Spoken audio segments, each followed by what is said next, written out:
streaming. Yes, I am sure. I am sure as that is right in right there. I'm sure it's 100% him.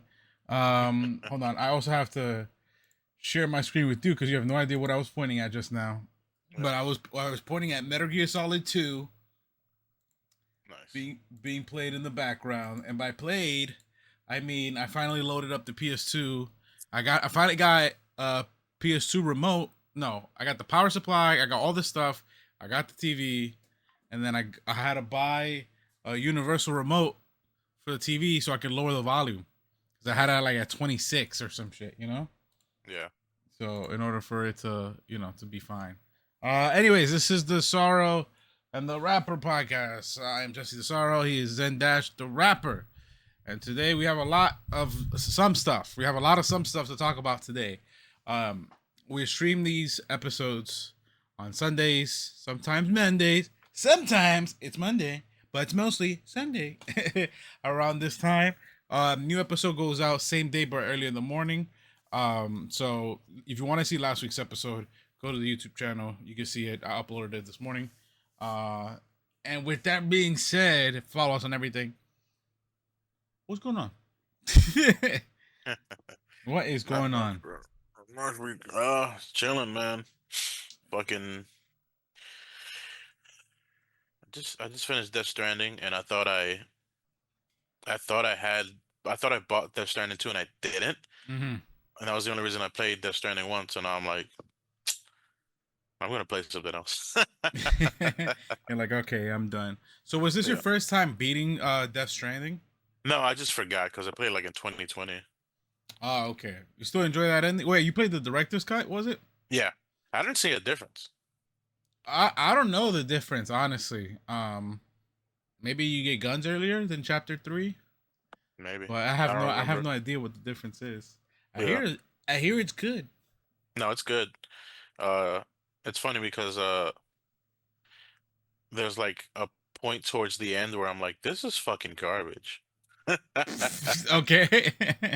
Because like you get one of the final fights is like a hand-to-hand fist fight. It's literally just fucking Snake versus uh uh Ocelot at the top. yeah, Yeah, Metal Gear Solid yeah, 4. Yeah. again. So I'm like, oh well, you're just repeating yourself. And Yeah. then uh I forget something else happened where I was like, this ending is kind of stale. And then, you do the whole fucking ending in the stupid ass way that he makes you do it. And then there's like a fucking 2-hour movie Of course. Yeah. afterwards. And that was great. And I was like, okay. You're But like, it you know was what? one of those things where I was like, whole time I'm like, the fuck is like, this is kind of a whatever, but then like the whole thing is explained and you're like, all right, that's pretty good. Yeah. Especially when you like find out like who's the father, and Right. you're Yeah. like, oh, and then it clicks and you're like, oh, I get it now. Yeah. I fuck with this game heavy now, you know? Yeah. Also, like, there was a lot of Metal Gear references that I think were supposed to be for fans, but it just made me go like, do it or don't do it. I don't like this. Well, do the Metal Gear or do the reference? I just felt like I don't like the idea of doing an homage to the thing you just did. Yeah. Um, I'd rather some fucking crazy super conspiracy where both games are tied, or just don't do Uh it. there's this great YouTube channel that I watched. I forgot the name of the guy, but basically it was after, I think it was like after PT came out, after Death Stranding came out, and he was breaking down that like the story of PT and the story of Death Stranding are like, they're basically games explaining Kojima's mindset through Yes. those times. Yeah. So like PT is like the baby, his Inception, all this other stuff, and then Death Stranding is like kind of it fully realized and also paying homage to what was before. Right. And I think Yeah. Metal Gear Solid 2, well, Metal Gear Solid 2, I know it's right there. And Death Stranding 2 is kind of like, okay, now I can turn this up to like the maximum. Okay. I So haven't played it yet, but I'll see. yeah, which is cool. I'm glad he decided to do something, or Yeah. he's continuing to do these games. And I know he's working on that one with Jordan Peele. Damn, I'm getting all the names wrong today. Jordan Peterson is the guy who's like dying. Yeah. So yeah. Today is a very interesting topic. So I have two to go on so far. And we'll start where I feel like we had a conversation about this before, but there's a lot of drama recently about it, about Final Fantasy VII's remake trilogy. Yeah. There's a lot of people who feel that the trilogy won't live up to like its fulfilling end. Now, last week we talked about like we talked about classic RPGs, JRPGs on the PlayStation and stuff, and Final Fantasy VII is obviously one of them. But and you enjoy this remake series as much as I enjoy it. I feel Yeah. like do do you feel it was better to have just do what they're doing now, which is like basically continuing that story and giving it a real full ending, or should have they have made these remakes as one-to-one remakes, like it's one-to-one to the original game and everything, it's just better graphics. Um, I don't know because I wanted 1-to-1 initially. Mm, Uh, and now I see what they're doing with this one. I don't like the direction that it's going. I don't like the story. I feel like it's kind of like a uh Inception-y, and that's annoying to me. mm-hmm. And I also feel like they could decide to just be like, this third game is gonna be nothing like the first game, Yeah. and then be like, all right, that was stupid. Don't do that because that's Mm-hmm. not what I wanted. We wanted the fucking remake. Um, and it's fine if they like bulk it up and add more layers to it, and even the fucking Inception-y bullshit they're doing is like fine, just fucking land the plane. Yeah. Uh, but I don't know. I did enjoy the first two, and I don't know. The only thing is even by their standards, it's like they added all the Dirge of Cerberus stuff, and then they Mm-hmm. kind of just didn't do anything with it. And like, there's so many new characters that they're like hinting at with the what's her name, Yuffie fucking DLC, and then like all the other shit they added. Where I was like, I've never heard of any of these people, Yeah. and it's like, are you gonna get to them? And if you are, how big is the fucking third game? Because that's the whole other game by itself. Is all those Yeah. fucking extra people you added. How much are you only consuming when it comes to the Final Fantasy the Seven trilogy remake? Are you only consuming the content straight from the two games and that's it? Well, I got the Yuffie DLC. Well, yeah, I mean it's still part of the game. Is there more? Yeah. Where is it from? Where? Okay. So one is how can I explain this? So you know there's another game going on at the same time called Ever Crisis.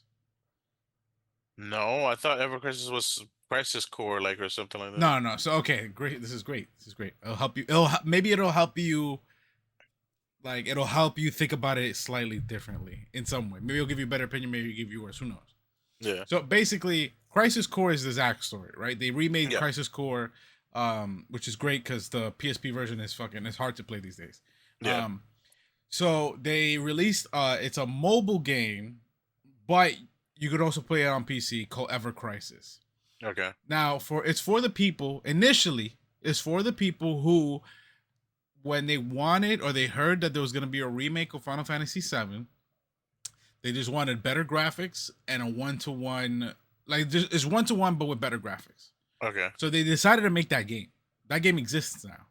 So it's called Ever Crisis. The difference is that it goes through the major story beats, a lot of it, um, in the game, and then when you're playing the actual combat, the graphics are like the remake graphics. okay. So, but like the cutscenes, the way because there's mostly just cutscenes and then battle. It's like really odd. It has a very odd pacing to it. But the cutscenes themselves, they're like beautifully drawn. They are like very old school. Like it's the same camera angle from the original. Yeah, They're chibi, but they don't look crazy. They don't look too polygonal. They just look great. yeah. Um, and they are basically remaking the entire seven compilation. So they also are doing it to Crisis Core. They're also doing it to Dirge of Cerberus. I think the Dirge of Cerberus DLC or the chapters of Dirge of Cerberus is like coming out soon. Okay. So they're like doing like the full games. It's a way for people who've never got to play them to kind of catch up to what the major story beats are of those games. But then also they have released a separate secondary story in there called like it's like the Sephiroth the First Soldier, Okay. and they're giving you Sephiroth's actual origin story. Okay. Like literally from when he was a child, his actual origin story to how he got to be like the best soldier, whatever. Is Right? it chronological? The story, yeah, it's chronological. It's interesting because when you played part 2, when you played Rebirth, there's like a couple of characters you're like, who the fuck is that? Yeah, exactly. Yeah, that guy is from the Sephiroth the First Soldier. Oh, okay. You know, like it's from him, but that character has like real history with Sephiroth. There's like Sephiroth used to have friends. These friends have an influence on like how Sephiroth grew up, because from what we always know is that Sephiroth had always been this guy who was like created by I forgot his name. I keep thinking Hogback, but that's fucking One Piece. What's the name of that stupid doctor again? Dr. That's what H. Hojo. Hojo, yeah. Professor Hojo. You know, it was created by Professor Hojo, injecting Genova cells in Lucrezia, and then he was born or whatever. Yeah. But we don't know much about up until the point where, you know, Zack is in Soldier, where Sephiroth is basically the man. You know, so it's to explore all of that, tie it very well together with the games going on right now, because it's the best time to do it while the games are going on. You could just put all those pieces together. I would recommend you take the time to just watch the cutscenes on YouTube. I'm just gonna play the game, honestly. I mean, if I'm just saying, like, if you don't have the patience for it or whatever, Yeah. then go ahead, play the game. It's, you know, it's a little gotcha-y. It's like, you know, whatever. Yeah. And then also, at the end of every 7 parts so far, they release. You know, have you ever heard of the Final Fantasy Ultimecia? No. It's like the encyclopedia of Final Fantasy. Oh yeah, I did hear about that. Yeah, so the Ultimacy gets released generally after every single Final Fantasy game title has released, just to add lore and all the filler background and stuff that you can't really get in the game. They update the Ultimacia for both games, and that gave more of the backstory. Like there's the white life stream, and then there's the black life stream, which is something they don't explain in the game. But once you go and read what this is, and you go play the game, you're like, oh, that's what that is, and then things become a little clearer, you know. So they kind of like sprinkling information outside of the game, so then that way you can like constantly consume it. Which is, you know, it's up in the air how people feel about it, but I think it's cool sometimes. Because trust me, Square Enix is the master. They did this shit with Kingdom Hearts constantly. The Curse of Kingdom Hearts has always been, I would say the Curse of Kingdom Hearts 3 has always been that it's named Kingdom Hearts 3. It should have been Kingdom Hearts 7. Because there's so many Kingdom Hearts games that came out after part 2 that literally continue the story. Oh wow. And you're like, well, what happened? I played part 2 in 2006. What happened to part 1's part 3? Why is it taking 20 years? It's like, bro, that's actually like part 7. Because like, you know, and then when you play Kingdom Hearts 3, there's like a half hour dedicated to like, by the way, all this shit just happened. You're like, oh, what the fuck? So Square Enix just has a history of like kind of wanting you to consume the content of that title outside of the game itself. Yeah, that's annoying. Oh yeah, no, absolutely. It can be very annoying. But if you're obsessive over it, then, you know, you don't even feel it. But to the average guy, so a lot of the discourse is, should this game come to its natural end? And by that, it's people have a hard time accepting. So how should I say this? Look, when you play part 2, all of this is obviously spoilers. I didn't say anything that was spoiler heavy before this, but now it's a little bit spoilery. Just so you know, if you haven't played Rebirth, they didn't kill Aerith in Rebirth. Well, they did, but they didn't. So they didn't feel like they committed. But at the same Yeah. time, they did commit because at the end, Cloud looks crazy. Yeah. He's like the only one that can see her. Nobody else can see her. He's crazy now, which is kind of like the original where he was in a wheelchair and he was fucking crazy. Oh, right. Yeah. So it's not that far off, but they have said from the very beginning, because it's the same exact people writing it, it's the same exact people who made the original game, the exact same crew and everything. And they're like, this is how we wanted it to go, whatever.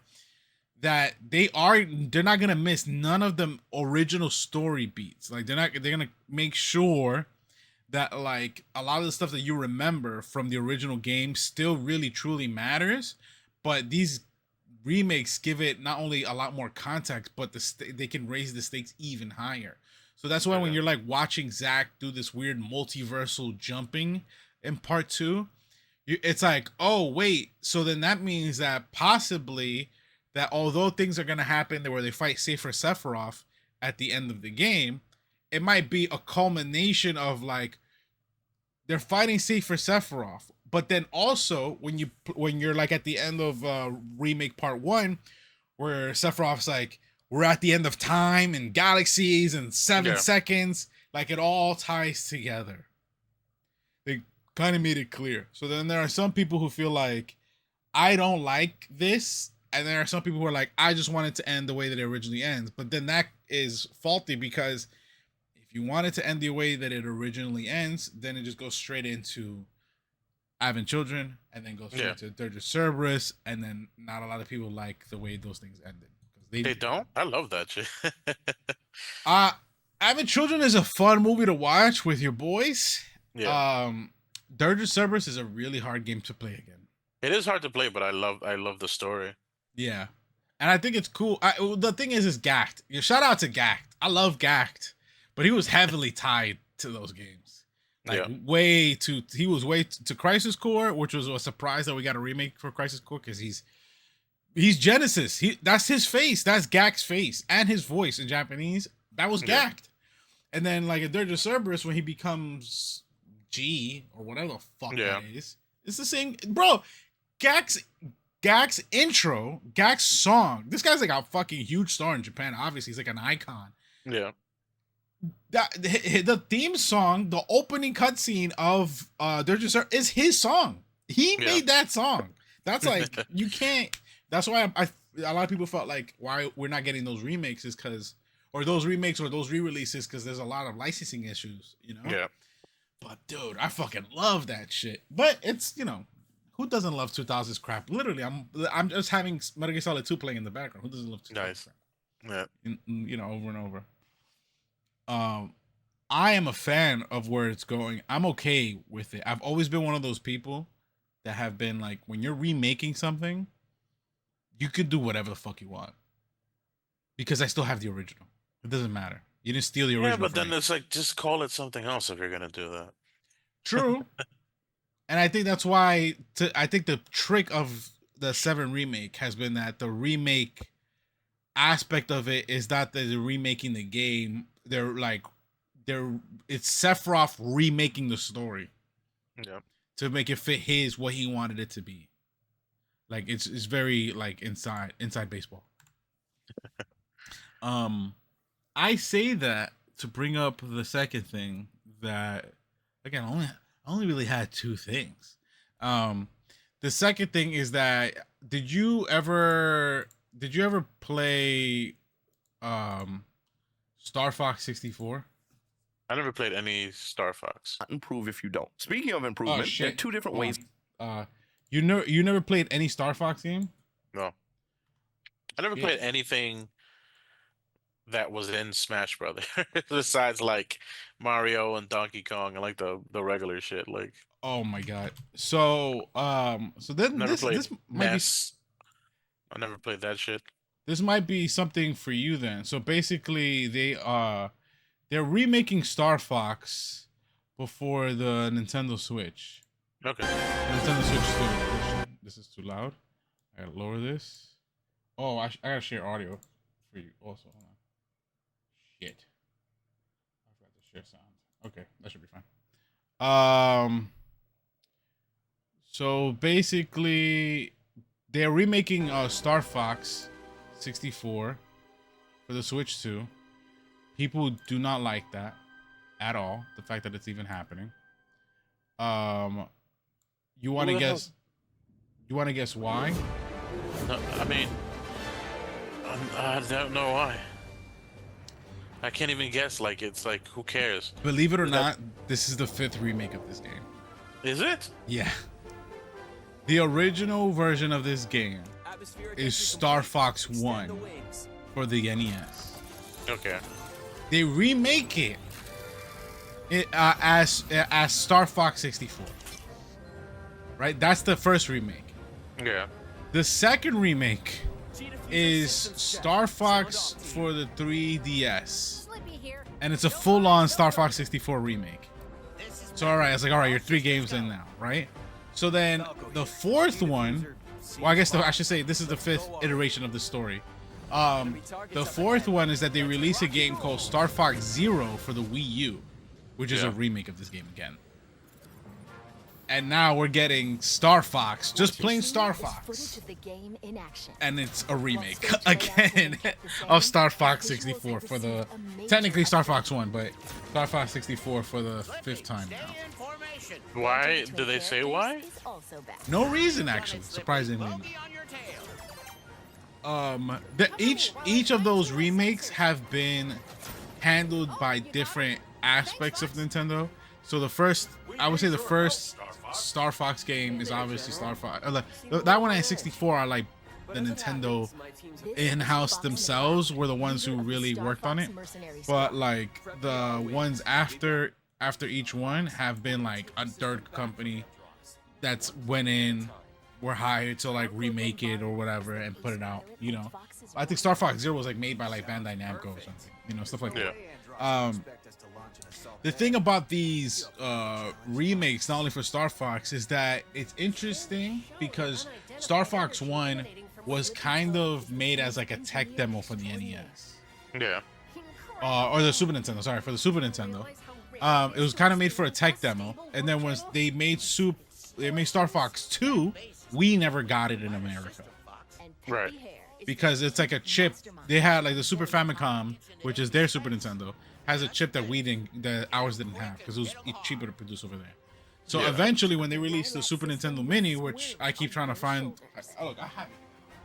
I know I keep saying it every episode that I have it here, and I never fucking pull this shit out, but I got it. It's right here. It's this little shit right here. When they finally released, when they released the Super Nintendo Mini with the 20 games in it, it was the first official release of Star Fox 2 in North America. So that's how you actually got to play for the first time, and it's the only actual sequel to this game. Like, so when they remake them, is it the exact same story? Exact, 1-to-1, exact. And are people like buying it? Yes, every time. And so then what do they say? Do they go great, or do they go? They're like, we can't believe we're getting a remake of this game. So for, how do I say it? I would say for the 3DS one, we're like, wow, we're getting a remake, because Ocarina of Time got a remake on the 3DS, and so did Majora's Mask. But the Ocarina of Time remake on the 3DS was like, everybody's like, oh, okay, that's fun, and there's like quality of life features. The Majora's Mask remake is better than the original, one would say, because you get a little red notebook in the game, which keeps track of all your side quests and knocks them, and it crosses them off for you. Which is like one of the most difficult parts of Majora's Mask, if you're trying to 100% that game, is that you have to keep the side quests like on your own. You have to know exactly what you did, how did you complete it, and all this other stuff, you know? But the 3DS remake did it for you. So when we got a Star Fox remake, you're like, okay, yeah, great. They're remaking great 64 games, but for the 3DS to show how powerful it actually is. Yeah. Then the Wii U came out, and it's well, you know, it's one of probably Nintendo's worst console ever. And they're like, we're gonna remake Star Fox, and you're like, oh, okay, you're remaking it again? So yeah, we're calling it Star Fox Zero, and the way that they look, it's like puppets. They look like animatronics, basically. And the reason that they did that, look at this shit. The reason they did that is because they were trying to make it closer to the original artwork in the original Star Fox game, the artwork makes it look like they're like puppets, like Jim Henson Muppets or whatever. So they wanted to kind of make it aesthetically closer to that for the Wii U. This is the exact same game I just showed you. There was like this is the exact same game. The levels are the same, everything's the same. Even when they promoted the remake, the new remake, they're like, this is the same game. They said it clearly. We're basing it off the original Star Fox 64, which is so fucking funny for them to even decide to do that. That's funny. But yeah, it's the exact same game. Let me see if they can show the puppetry. Oh, they didn't even show it. The only difference between a lot of these, besides the visual like aesthetics of the things, I think the 3DS one, when you beat each one of the games, or when you beat that game like 4 times over or something, you get to have like their own like story, like their own finale of these guys, even though it's the same game. Nothing's different here. Everything you're seeing here, you're about to be able to play in the new remake. A plotting stealth level that felt more like busy work. That's such a weird decision. It is a very weird decision. I'm glad you agree with this. I'm glad you agree this is weird. I have a long history of not hating, but me and my friends, we talk about. I like Resident Evil, right? And video game remakes are very hit or miss, honestly. You know, they either bang or they fucking don't do well. The greatest remake to a video game for years had been Resident Evil 1. Yeah. Because you could play the original if you want to, the PS1, but the Resident Evil remake is probably the greatest remake of all time. They completely changed, and also it came out like 4 years after the original, which is like it's such a crazy short time. But wait, what are you talking about? The Resident Evil remake. When did that come out? 2001. I didn't even know that was a thing. Yeah. I thought the Resident Evil 1 from now was the remake. No. Here, Resident Evil. Hold on. I'm typing it in. But I know you can't see it just yet. No, I see it. I wanted to put it for the channel. So, fuck. This is bad. I'm doing bad producing actually, and I'm gonna kill myself every single time I do this, which is not good for the YouTube algorithm. Resident Evil GameCube. Oh shit, motherfucker! Did you see that? How that just happened? Yeah. What the fuck was that? I don't know. It just went ahead and started playing a completely separate YouTube video.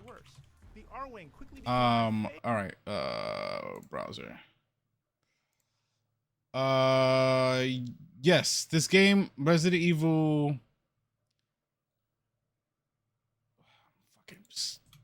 Fucking the long play.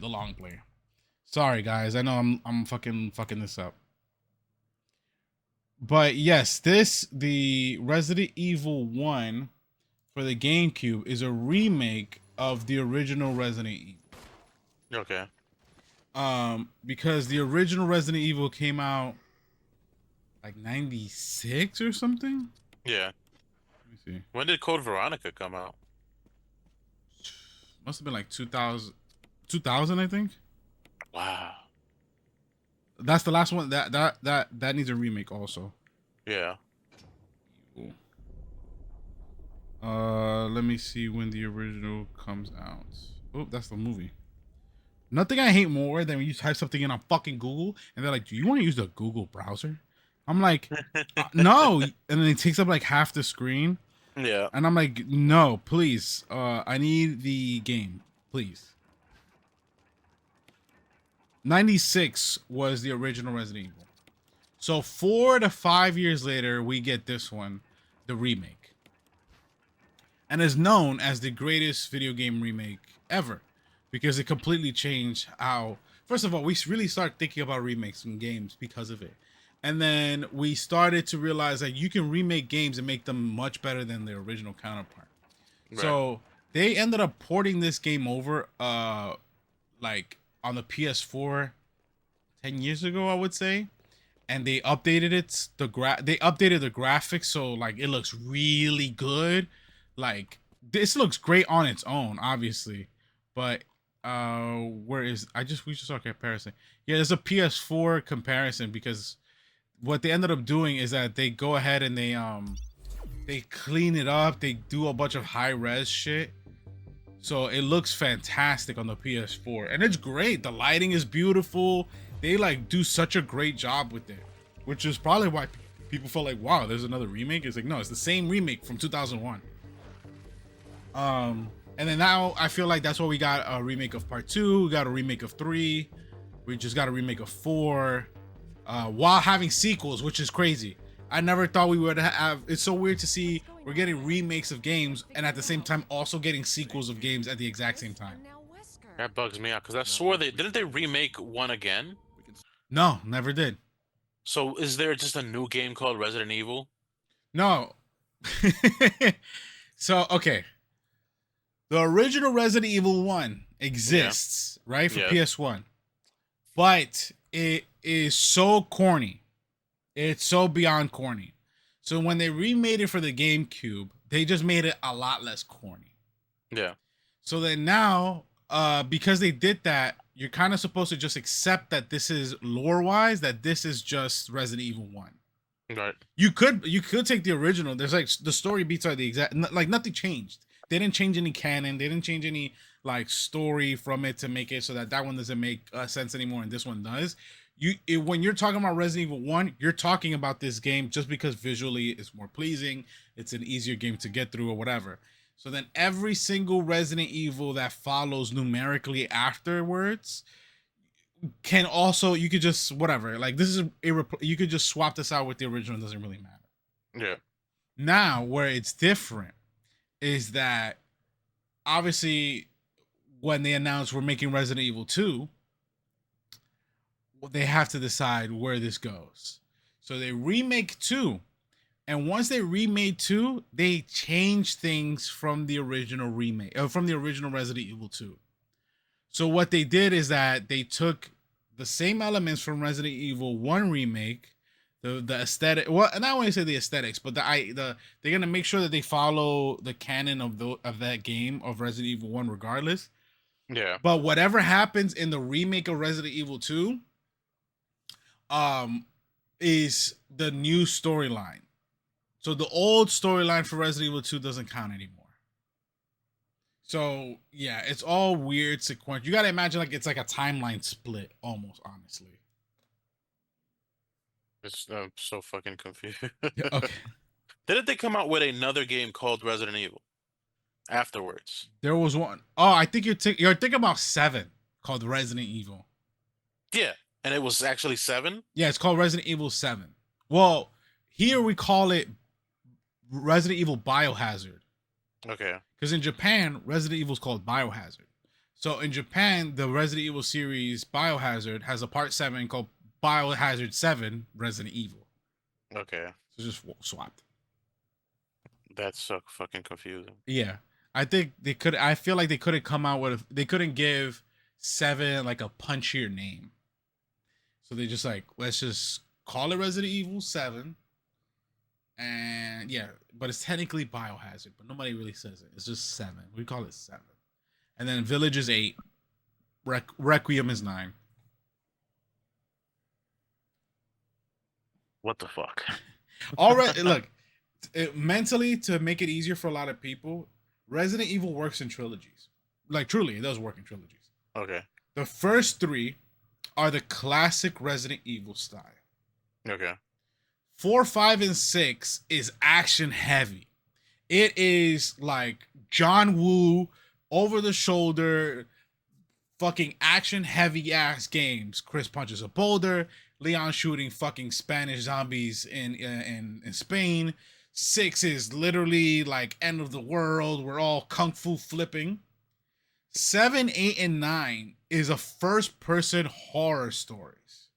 They are the first-person trilogy games. They're all first-person, and it's fucking terrifying. Those are like the scariest entries of the series, regardless. There's nothing you could. I mean, I'm sure when you played Resident Evil as a kid, you were like scared a little bit, you know. Like, I never played it. I saw other people play it, and it was a little scary. But then I also was like, Whatever, man.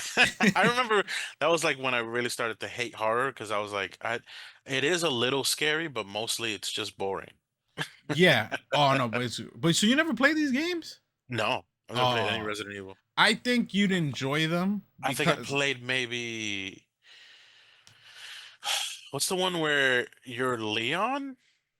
that's that's 2, that's 4, and now it's 9. So maybe two. You play as Leon the whole time? Do you go to a police station? No, I was like in a hotel or something. I don't remember. You were in a hotel, or is Leon in a hotel? Leon. That's you were probably playing 4 because I imagine what you're thinking a hotel is probably something else, like a castle. Okay. And then they were just moving slow, and then it's just you with a gun. I just remember how slow every fucking Resident Evil game was before the action ones that they started making. Oh, so it was 2. Okay, yeah. It's God, it was so slow that I was like, why is anybody playing this? Yeah. I think if you play them now, you'll have a different perspective. Just because, like, the first 3, if you play the first 3 in the way that they used to be with the tank controls, hold on, give me a second. What are you doing?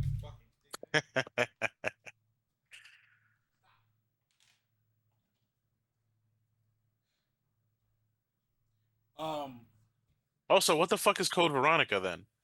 Code Veronica is not a numbered sequel; it's a side story.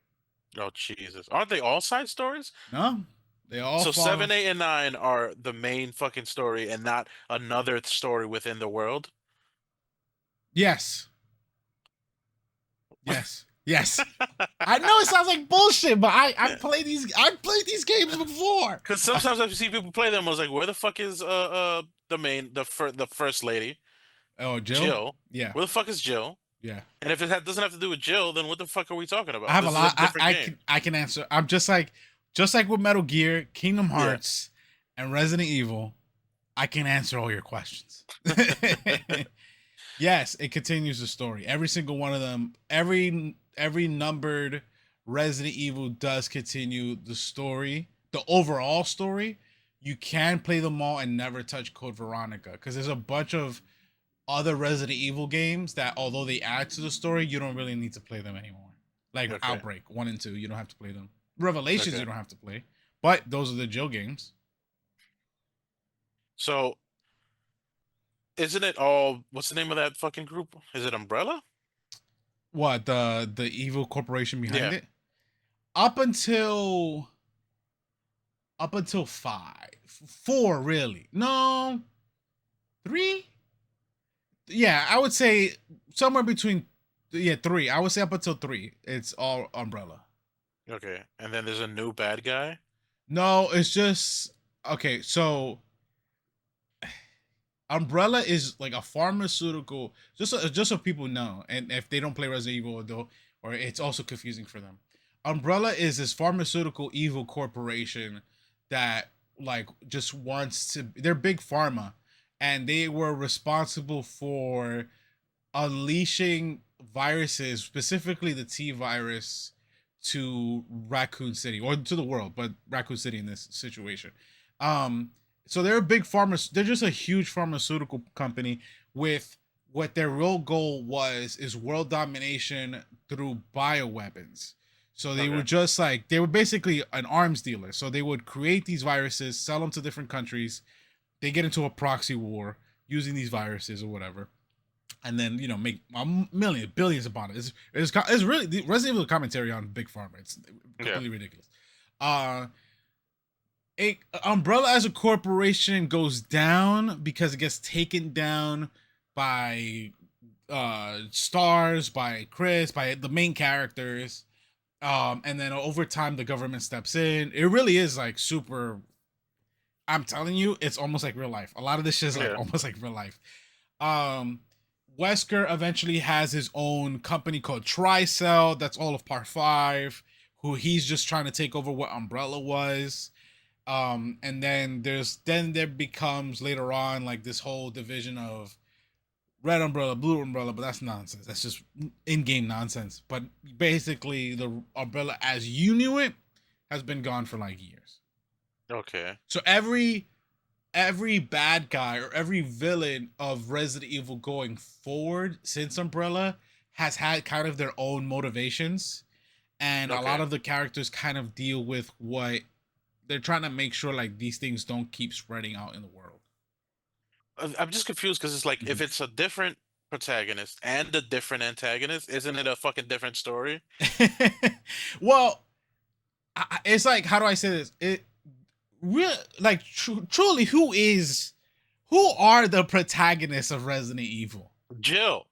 Well, it's Jill, Chris, Leon, and Claire. Yeah. There are the four. I would say those four are the main or they're the most known protagonists in Resident Evil, right? Yeah.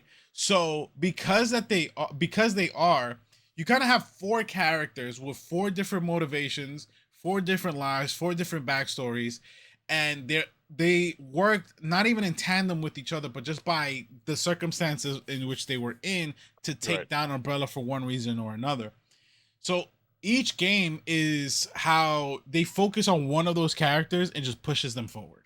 Like, how do we push them forward? It just so happens that when they made Resident Evil 1 and it was Jill and Chris, that yeah, they were popular. People loved them. They're very well respected.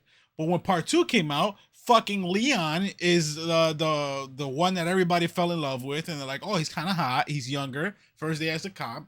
Claire is Chris's younger sister who's looking for Chris. Part 3 is a sequel for Jill, so you're like, oh yeah, we get to play as Jill again. It's really cool. But then when part 4 comes out and Leon becomes like fucking the badass John Wick ass motherfucker that he is, that's it. They're like, oh, now we could do shit like this. We could do shit like this, and people will buy it. And because it's name recognition, it's characters. People love characters, so they just see them as those protagonists. So now when a new Resident Evil comes out, the question is, who do we get to play as? Okay. And what's going on? So who was 5? 5 is Chris and an African woman named Sheva, because you're in Africa. Okay. Then And it was 6 great. is what? What? 6 is what? 6 is everybody. Okay. 6 is Chris, Leon, Chris, Leon, some woman named Heather. I think her name is Heather. A guy named Pierce, Sherry, which was the little girl that Chris saved in part 2, and Rebecca, who was the nurse in part 1. Okay. 6, yeah, it's 6. That game is horrible. That game is fucking bad. Fucking All hard right, so to they watch. do all that shit. Yeah. And then what happens in 7? 7 is they're like, look, we understand that we need new Resident Evil games. We understand that things need to move forward, and we need to if we're gonna make new titles, we gotta make them interesting. 6 flopped. People have a 50-50 split on how they feel about Resident Evil 5, but we need to like see what we can do to make 7 work. Yeah. Who comes out of the woodwork and has the most genius idea of all time? This man right here. Kojima. Yeah. Kojima creates PT, creates the greatest demo of all time. And